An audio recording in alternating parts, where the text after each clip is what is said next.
এবার পুরো খবর। গুলশানের হলি আর্টিজানে হামলাকারীদের আশ্রয় দেওয়ার অভিযোগে আটক নর্থ সাউথ বিশ্ববিদ্যালয়ের শিক্ষক SM গিয়াসউদ্দিন আহসানকে সাময়িক বরখাস্ত করেছে বিশ্ববিদ্যালয় কর্তৃপক্ষ।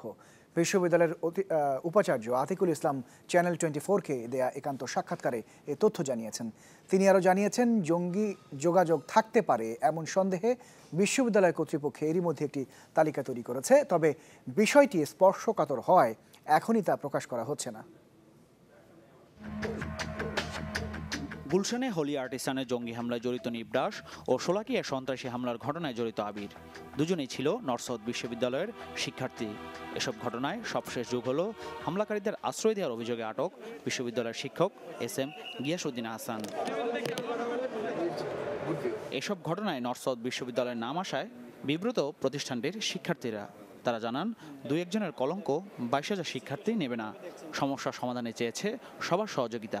North south ID card show করার পরে আচ্ছা নর্থ সাউথ আইডি কার্ড হয় আমাদের একটা হাসি দিচ্ছে, না হয় খুব ভালোভাবে আমাদের চেক করতেছে। একটা স্টুডেন্ট 6 ঘন্টা একটা ইউনিভার্সিটির মধ্যে থাকে, বাকি 18 ঘন্টা সে কী করে? এটা তো নর্থ সাউথের কর্তৃপক্ষ তার বেডরুমে গিয়ে চেক করতে পারবে না। এটা অবশ্যই দুঃখজনক যে আমাদের ইউনিভার্সিটির সাথে জড়িত সম্পৃক্ত 2-1 জন মানুষ এত বড় একটা ইনসিডেন্টের সাথে জড়িত। তারা বাংলাদেশের জন্য এটা প্রথম একটা এত বড় বাজে ধরনের অ্যাটাক ছিল।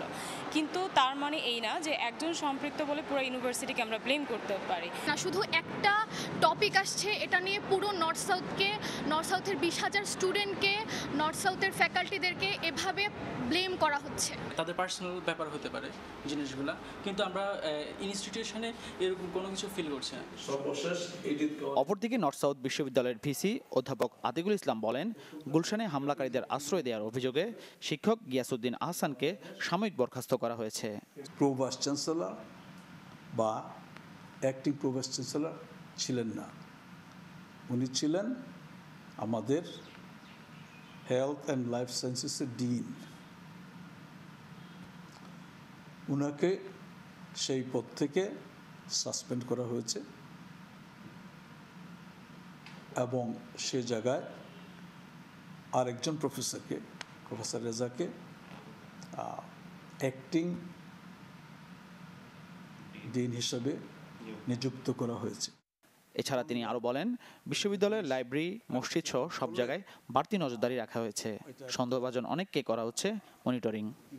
ডেটাবেজ একদিনই হয় না, এবং এগুলো আমরা যদি ইনফরমেশন পাই তাহলে তো আমরা এটা কাউকে আপনাকে বলবো না তোমার ডেটাবেজ আছে, তা যাদের সম্বন্ধে আমরা করতেছি তারা অ্যালার্ট হয়ে যাবে। আমি একটা কথা আপনাকে বলতে পারি, আমরা নজরদারি করছি।